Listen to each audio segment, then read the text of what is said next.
I'm Anya Mueller. Thanks for joining me today for FastCast Monday, April 14th.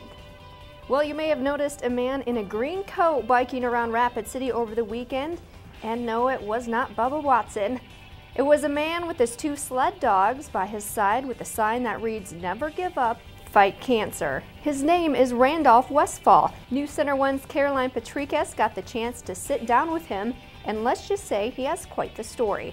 You can check that out on our website at newscenter1.tv. And the 26th Annual Motorcycle Show is held once a year at the Rushmore Plaza Civic Center, and this year they are celebrating the spirit of custom-built motorcycles. Many of the bikes are custom-built right here in South Dakota, which Mike Williams says is great to keep it local instead of bringing in motorcycles from other states. And when you think of prom, you think KFC, right? Yeah, probably not. The fast food giant is offering a chicken corsage for $20.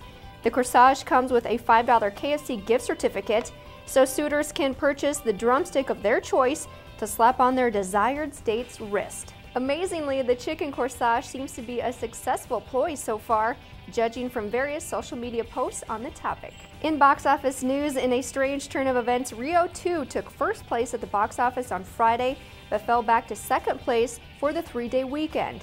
As a result, Captain America: The Winter Soldier was able to hold on to the top spot for the second straight weekend, making $41.4 million. Oculus and Draft Day both opened modestly, taking in an estimated $12 million and $9.7 million. And today is National Dolphin Day. Having gained steam in the 90s and continuing into the present day, this holiday focuses on the worldwide situation of dolphins. And here's a check on the Rapid City 7-day area forecast. That's all for FastCast today. I'm Anya Mueller for News Center 1. Have a good day.